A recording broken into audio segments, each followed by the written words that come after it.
Assalamualaikum. Hai, apa kabar kamu orang? Berjumpa lagi kita di dalam channel ini. Kepada kamu orang yang baru sampai di dalam channel ini, saya ucapkan selamat datang. Dan kepada kamu yang sudah subscribe dan sudah menonton video-video di dalam channel ini, saya ucapkan ribuan terima kasih kerana sudi singgah di dalam channel Kolat FJ. Saya ada terbaca di dalam satu blog. Oke, nanti saya akan kongsikan link blog itu di bawah. Jadi saya tertarik bila baca konten-konten yang ditulis di dalam blog ini. Jadi itulah, hari ini saya akan kongsikan kepada kamu di luar sana apakah yang telah dikongsikan di dalam blog tersebut. Oke, dalam blog ini dia telah ceritakan 100 perkataan yang biasa digunakan di Sabah. Oke, itu yang bikin menariklah dalam blog ini. Jadi dia telah bagi beberapa contoh perkataan yang ada di Sabah yang memang kadang-kadang mungkin ada di antara rakan-rakan kita yang berada di luar Sabah, terutamanya di Semenanjung Malaysia, yang mungkin tidak faham ataupun tidak tahu sebenarnya maksud sesuatu perkataan tersebut. Jadi dalam blog ini, ini blognya. Dia ada ceritakan 100 perkataan bahasa Sabah dan maksudnya. Saya tidak akan kongsikan semua.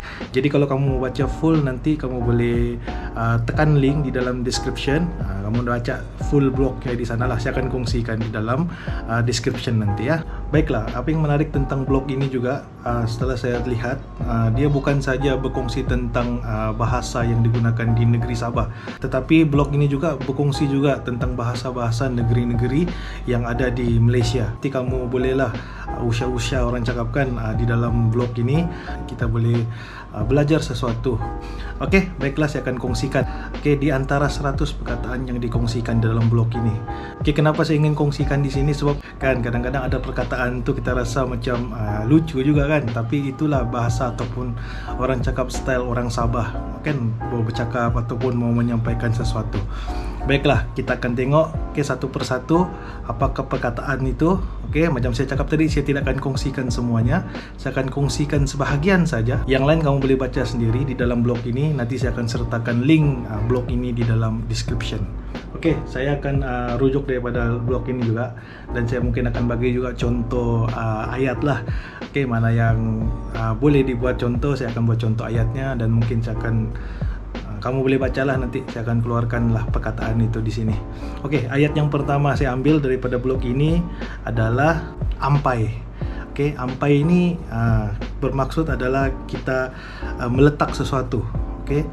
Kalau di Sabah ini, kalau biasanya orang sebut, sila letak buku itu di atas meja. Tapi kalau bagi orang Sabah ni jangan guna bahasa ampai. Aku ampai siap tu buku di atas meja. Macam begitulah. Jadi perkataan ampai itu maksudnya kita letak.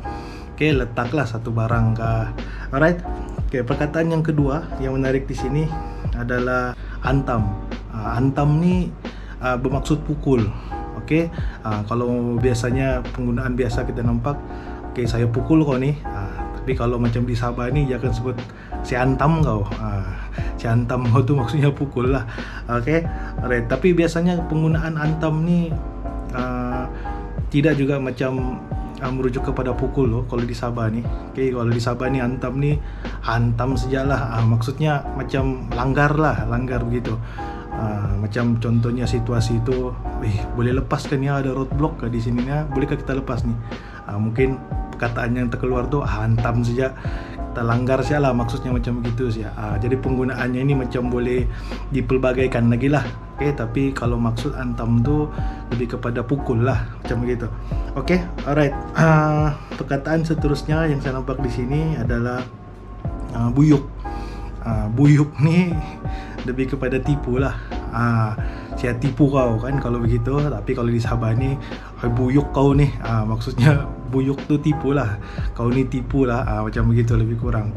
Jadi perkataan buyuk ni kalau dengar, kalau ada orang keluarkan perkataan tu, membuyuk kau ni, maksudnya kau menipu lah, macam begitulah maksudnya. Seterusnya perkataan siring. Siring ni merujuk kepada di tepi. Kalau penggunaan dalam bahasa biasa, sila lalu di tepi sungai. Tapi kalau orang Sabah ini selalu di siring sungai, macam gitulah. Siring nih lebih kepada tepi lah. Oke, perkataan siring. Oke, saya tidak akan baca semua, saya akan pilih lah mana yang saya rasa sesuai. Oke, sebab kita tidak mau video ini nanti jadi panjang. Oke, perkataan seterusnya yang saya tertarik di sini adalah temaha. Temaha ni bermaksud kuat makan. Kuatnya kau makan nih. Tapi kalau orang Sabahan selalu cakap, temaha betul kau nih. Temaha betul kau nih maksudnya macam begitulah. Maksudnya kalau macam situasi makan tu kan, orang tu ambil banyak lauk kah, banyak nasi kah, memang adalah tu kawan-kawan yang bergurau tu, temahanya kau nih. Tapi perlu diingat, kadang-kadang macam saya beritahu tadi, perkataan-perkataan ini bukanlah merujuk pada satu benda yang serius tu. Kadang-kadang digunakan dalam bentuk bergurau. Okey, kadang-kadang mau mengacau kawan, kadang-kadang begitulah. Kadang-kadang temahanya kau nih, tapi bukanlah macam sampai orang bergaduh ke, tidaklah. Tapi perkataan itu digunakan macam mau bergurau, mau sindir-sindir kawan kan, biasalah macam begitu. Jadi perkataan-perkataan beginilah biasanya macam orang-orang di Sabah ini gunakan. Baiklah, ayat seterusnya adalah tambirang. Oke, tambirang ni macam belagak lah. Oke, sombong, macam gitulah. Sombongnya kau ni, kan berlagaknya kau ni, itu kalau ayat yang biasalah. Oke, tapi kalau di Sabah ni disebut tambirangnya kau ni. Jadi kadang-kadang macam juga tadi ayat-ayat yang lain, tambirang ni pun kadang-kadang dalam bentuk gurauan ataupun menyindir kawan pun biasa digunakan lah. Oke, tidaklah dalam situasi yang serius saja ayat-ayat ini digunakan, tetapi dalam kadang-kadang dalam bentuk bergurau pun biasalah digunakan. Kadang-kadang ada satu kawan tu bercakap besar kan, mesti ada sudah kawan mengajuk tu, tambirang je kau ni. Kan contohnya, boleh pula saya mengurat semandak ni bah, kan senang je waktu setelah ada kawan sudah menyaut, tambirang je kau ni. Macam begitulah lebih kurang penggunaan ayat tu. Oke, seterusnya di sini bertebiat. Oke, bertebiat ni maksudnya buat hal lah. Oke, kalau contohnya ayat yang kita boleh nampak, bertebiatnya kau ni, maksudnya macam mengada-mengada, begitulah, mengada-mengadanya kau ni kan, buat halnya kau ni, macam begitulah. Tapi kalau di Sabah ni dia akan sebut satu perkataan lah, bertebiat. Jangan kau bertebiat bah, macam begitu digunakan. Jangan kau buat hal, maksudnya begitulah kan. Oke, satu lagi ayat yang biasa kita dengar adalah pindik tagap. Oke, dalam blog ni pun dia sertakan juga lah pindik tagap. Oke, pindik tagap ni bermaksud lelaki kuat. Bukan kadang-kadang ada yang beranggapan bila disebut pindik tagap ni, macam merujuk kepada seorang lelaki yang pindik, orang yang pindik, lepas tu tagap.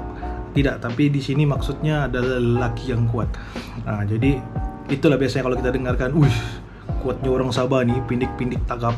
Pindik tagap tu maksudnya kuatlah, lelaki yang kuat. Dia simboliknya kepada masyarakat Sabah yang memang kuat bekerja keras, yang suka buat kerja-kerja di kampung. Itulah dia punya simboliknya kepada masyarakat. Oke, ayat yang seterusnya adalah santiki. Oke, santiki ini bermaksud macam high five. Oke, high five ataupun sandiki dulu, macam begitulah. Biasanya kalau di Sabah ni, kalau macam orang kan sebutlah kalau macam sandiki dulu. Sandiki dulu itu sama ada gunakan high five ataupun itulah gunakan ibu jari itu kan, kasih sandiki dulu, biasanya macam begitulah. Oke, itu antara ayat-ayat yang saya ambil daripada sini. Banyak lagi sebenarnya. Oke, banyak lagi di dalam blog nih. Kamu boleh bacalah nanti di dalam link tuh. Oke, tapi saya ambil serba sedikit saja mana yang sesuai untuk dikongsikan dalam video nih. Sebenarnya banyak lagi kalau kita mau kupas satu persatu ayat yang ada di sini. Kalau kita mau buat ayat, memang panjang video nih. Oke, selain itu juga di dalam blog ini juga, dia ada kongsikan juga lah penggunaan perkataan anu. Mungkin orang di luar sana, kamu sendiri pun yang menonton video ini pun memang sedia maklum lah kan, kalau di Sabah ni kadang-kadang dalam penggunaan ayat tuh biasa menggunakan perkataan anu. Kan contohnya macam anu bah, si anu bah, anu. Tapi mungkin ada di antara masyarakat yang bukan berada di Sabah, macam masyarakat di luar daripada Sabah, perkataan anu ni merujuk kepada satu benda alat sulit kan, merujuk kepada benda-benda yang sulit. Tetapi kalau di Sabah ni anu ni dia lebih kepada ialah untuk penggunaan dalam ayat itu bukanlah merujuk kepada benda-benda begitu. Okey. Anu ni macam tadi saya bagi contoh tu. Anu bah, macam begitu. Macam dia bertanya soalan kan. Mungkin dia lupa mungkin apa dia mau tanya tu, tapi dia menggantikan penggunaan tu dengan perkataan anu. Contohnya macam siapa nama si Anu tu? Mungkin macam begitulah. Anu tu macam pengganti begitulah, bukan merujuk kepada benda-benda sulit tu kan, tapi dia merujuk kepada sesuatu yang mungkin orang tu lupa-lupa ingat kan apa yang dia mau tanya tu. Jadi dia gantikan dengan itulah perkataan anu ni. Contoh di sini dia bagi, dia berpukul dengan si Polan semalam dekat sekolah. Itu maksudnya. Jadi kalau di Sabah ni, bantam dia sama si anu tu. Mungkin dia lupa nama tu, ataupun dia mau merujuk kepada seseorang. Jadi ayat gantinya tu dia gunakan anu. Apa lagi dia kongsi di sini? Sudah kau ambil itu anu di kedai? Maksudnya kau sudah ambilkah barang itu di kedai? Macam begitu. Selain anu ni digunakan untuk menggantikan nama seseorang tu, tapi anu ni juga digantikan dengan gelaran-gelaran, contohnya macam barang, suatu perkara kan. Contohnya macam ayat tadilah, sudah kau ambil tu anu di kedai.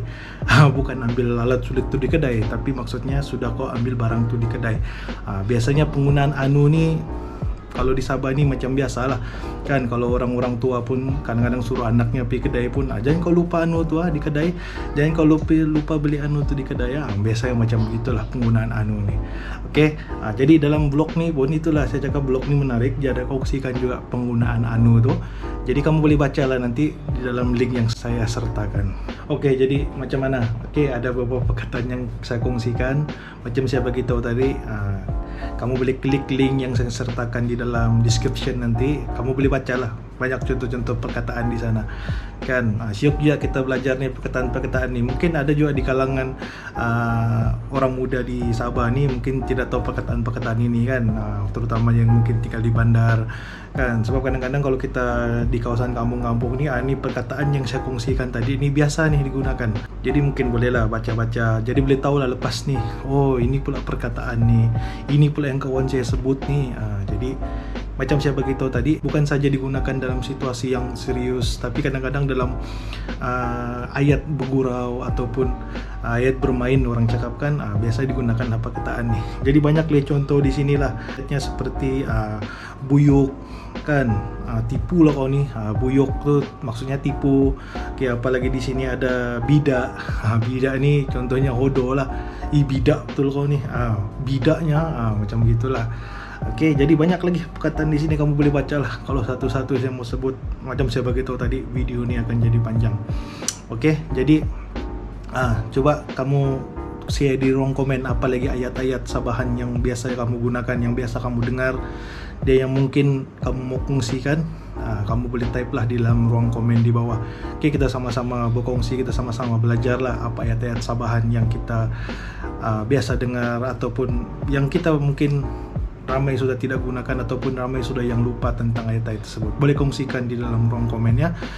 Okey, jadi itu saja untuk video kali ini. Jadi itulah, diharap kamu boleh adalah manfaatnya sedikit video ini, adalah benda yang kita boleh sama-sama belajar atau kita sama-sama boleh kongsikan. Okey, untuk kawan-kawan kita ataupun untuk masyarakat-masyarakat yang berada di luar daripada negeri Sabah ni.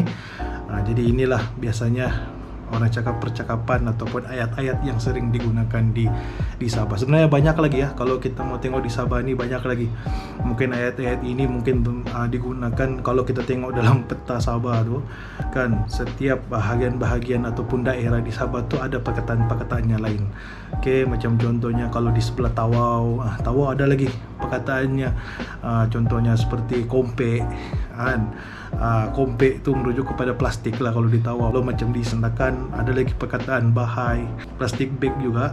Okay, tapi itu daerah Sendakan yang selalu gunakan. Jadi banyak, kalau kita mungkin next video lah. Kalau mungkin next video saya akan kongsikan lagi apa ayat-ayat yang sering digunakan juga. Okay, macam saya sendiri pun pernah membesar di Tawau kan, mungkin ada lagi ayat-ayat yang di Tawau yang mungkin saya boleh kongsikan di sini. Macam saya sendiri pun lama sudah tidak balik ke Tawau kan. Tapi kalau macam berjumpa dengan kawan-kawan yang daripada Tawau, memang terkeluarlah slang-slang daripada Tawau. Jadi kalau di Sabah nih jangan heran kalau kamu pergi kemana-mana daerah, kalau kamu pergi ke bagian pantai barat, ada slang-slangnya lain kan. Kalau kamu pergi sebelah pantai timur, oke, macam Tawau, Sempurna, Lahadatu, oke, ada slang-slangnya yang lain. Jadi itulah keunikan yang ada di Sabah. Jadi dalam video ini kita mau berkongsi lah kepada masyarakat di luar, terutamanya kawan-kawan kita yang berada di luar daripada negeri Sabah, supaya dapat belajar sesuatu. Kalau kamu satu hari nanti datang ke Sabah, boleh gunakan ayat nih kan. Maksudnya kamu tahu lah sudah, oh kalau orang cakap ini maksudnya ini. Oke, jadi itu saja video untuk hari ini. Kalau kamu enjoy tengok video seperti ini, jangan lupa tekan butang like.